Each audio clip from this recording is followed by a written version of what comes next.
안녕하세요. 스몰캡파머입니다. 오늘은 3분기부터 조금 실적들에 대해서 스크래치가 나고 있는 화장품, 미용기기 이쪽에 대한 이야기를 좀 드리고 싶습니다. 1월 3일 날 금요일 날에는 마녀 공장이 이제 매각되는 이슈가 좀 나왔고요. 그러다 보니까 시간외에서 상한가를 갔습니다. 아마 사모펀드 쪽으로 좀 넘어간 것 같아요. 그러다 보니까 좀 같이 항상 움직이는 삐아 이런 기업들도 좀 움직이는 흐름들이 좀 있고요. 다만 저는 좀 얘기 드리고 싶은 오늘 포인트가 있는 기업은 이쪽은 아닙니다. 근데 전체적으로 한번 좀 짚어 볼게요. 보면은 최근 비올이라는 기업도 이번에 그 소송에서 승소를 좀 하면서 좀 유리한 위치를 좀 잡게 됐고, 그러다 보니까 사실 오늘 고민을 많이 했어요. 비올을 얘기를 드릴까? 아니면 오늘 지금 좀 이따 얘기 드릴 기업을 말해볼까라는 측면에서 많이 고민을 해봤는데, 그래도 조금 더 모멘텀이 있는 쪽을 보자라는 차원에서 오늘은 사실 APR이라는 기업을 좀 얘기를 드릴 거고요. 그 외에도 사실 3분기 때는 코스메카 코리아가 좀 좋았고요. 요 랠리가 좀 있었고요. 그리고 실리콘2도 보시면 올해 6월달 고점을 찍고 횡보하다가 추가 하락을 맞았었는데 다시 한번 25,000원에서 35,000원까지 지금 올라가는 흐름입니다. 그죠? 그래서 중요한 자리들을 빠르게 좀 회복해 줬기 때문에 앞으로 곧 나올 실적들이 굉장히 더더욱 중요해지고 있는 시점이라고 좀 보고 있고, 그리고 좀 더 좀 이야기를 드려보자면 미용기기 쪽에서는 역시나 시가총액 제일 큰 기업이죠. 클래시스가 이번 주에 9% 정도 반등이 나왔어요. 그러니까 지금 전체적으로 클래시스도, 그러니까 지금 실적 섹터가 전체적으로 이래요. 쭉 시세를 뿌리다가 내려왔다가 이렇게 받습니다. 요걸 뭐라 그러죠? 주식에서? 요게 이제 컵의 모양이고 이게 손잡이라서 컵앤홀드라고 하거든요. 근데 이게 손잡이가 두 번 나오는 게 많아요.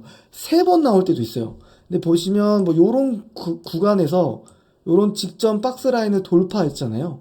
보시면 딱 클래시스. 그죠?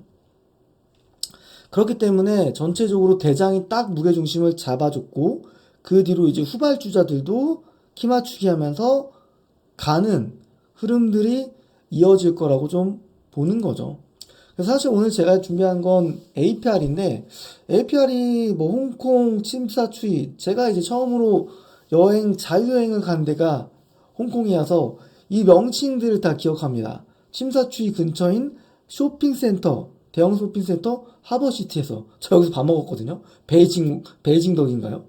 먹었었는데 보시면 요때 요거 그쵸? APR의 2세대 뷰티 디바이스 그리고 인기 화장품 제품군이 총 출동했다. 일평균 1,500개 제품이 오프라인 쪽에서 판매됐기 때문에 매출은 억 단위였다. 아, 참 대단해요. 저도 오프라인 같은 행사들을 좀 많이 진행했었지만 사실 그 하루에 굉장히 좋은 퍼포먼스를 내기는 건 쉽지 않거든요. 정말 저는 좋았던 스코어를 보여줬다고 생각하고요. 보면은 온라인에서도 성과가 좀 이어졌다라는 거죠. 홍콩의 애플 앱스토어 내에서도 이제 건강 앤 피트니스 카테고리에서 1등 차지하고 나서 계속 상위권을 유지하고 있습니다. 앞에 수식어가 더 붙었어요. 최상위권. 그렇죠? 좀 이거 보실 필요 있을 것 같고, 두 번째로는 이게 결국에는 앱이 있잖아요.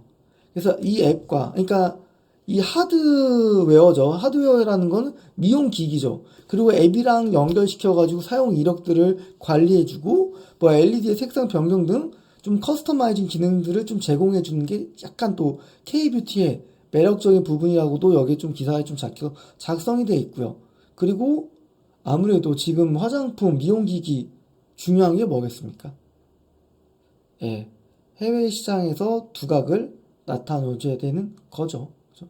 보시면 홍콩 시장을 토대로 인접 국가들, 좀 문화들이 비슷할 거잖아요. 그러면은 홍콩에 성공했던 사례들을 가지고 그 주변 지역으로 확장시켜 나간다라는 거죠. 요게 좀 포인트가 될 것 같고, 사실 저는 지금부터 얘기 드리고 싶은 두 번째 주제에 대해서 더 강하게 어필을 드리고 싶어요. 그래서 요거 좀 마저 얘기 드리면, 뭐 홍콩이 뭐 어쩌고 저쩌고 얘기들이 있습니다. 3분기 홍콩 매출에서 전년 동기 대비해서 100% 성장했대요. 근데 이거 가지고 착각하면 안 됩니다. 미국 시장도 중요하고요. 우리나라 시장도 중요하고요. 그죠? 중국 쪽도 점진적으로 영향력 확대하겠다라고 하고 있고, 결국 화장품은 해외 시장에서 돈을 얼마큼 외화벌이를 잘하는 겁니다. 이게 제일 중요한 거고, 또 얘기를 드리면 지금 환율이 어디까지 올라왔죠? 1450원까지 올랐어요. 그럼 해외에서 돈을 많이 버는 기업들은 환율 효과를 통해서 수익성이 좋아질 수 있는 부분도 분명 이번 이제 1분기까지 이어질 수 있겠죠. 그리고 뭐 작년 4분기 실적도 해외 수출이 많았다라고 한다면 환율 효과를 누리면서 4분기에 예상치를 상회하는 컨센서스를 뛰어넘는 실적들을 보여줄 수 있는 기업들도 분명히 나올 수 있는 겁니다. 그래서 뭐 홍콩 시장이 좋았다. 사실 요거는 그냥 보도성 자료죠. 회사가 쓴 거. 근데 제가 포인트 있게 얘기해주고 싶은 건 이거예요. APR 600억 규모의 자사주 소각을 추진한다는 겁니다. 저는 자사주 소각하는 기업들 정말 좋아해요. 정말 좋아합니다. 왠지 아세요? 토비스 이 회사 주가가 정말 멋있었잖아요. 진짜 멋있었죠.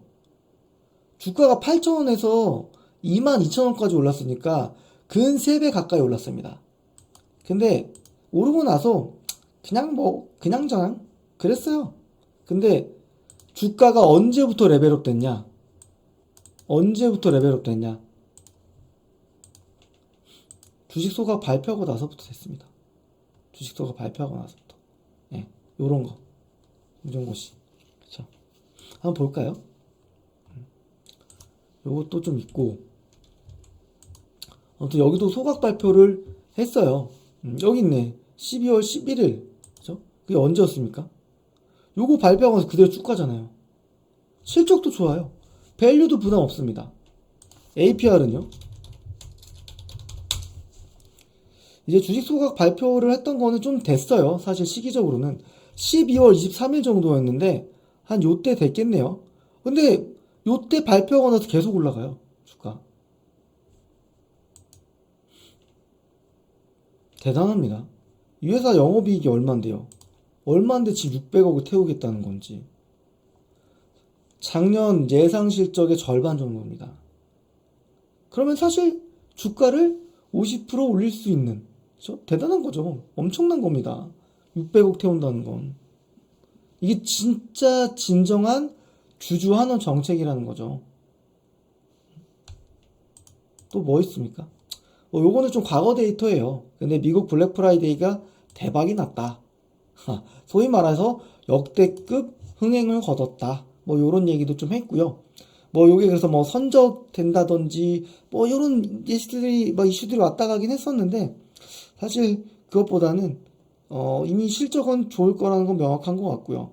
이제 주식 소각이라든지 이런 것들이 순차적으로 진행되면서 주가는 계속적으로 밸류가 좋아질 거라고 좀 보고 있습니다. 제대로 좀 평가받고요. 보시면 올해 실적으로는 밸류가 한 15배 정도예요. 근데 평균적으로 한 20배 정도 받잖아요. 우리나라 뭐 화장품이나 미용기기가. 그래서 올해 실적 기준은 그 정도까지 볼 수 있다라고 좀 얘기 드릴 수 있을 것 같고, 뭐 그런 측면에서도 좀 심플하게 좀 얘기를 드려보면, 뭐 여기에다가 한번 곱해볼까요? 18 정도 곱해볼까요? 계산기. 올해 예상되는 주당 순이익에 3,333원에다가 18배 한번 곱해볼게요. 그러면 6만원 정도? 너무 싸다. 20배 정도 줄게요. 66,000원 정도까지 충분히 요 고점도 돌파하면서 갈 수 있는 거죠. 여기 돌파하면 또 몰라요. 또 신고가 갈 수도 있습니다. VT가 신고가 간 것처럼 충분히 APR도 그러한 스토리들을 보일 수 있는 기업이고요. 이제 상장된 지 1년 다 돼갑니다.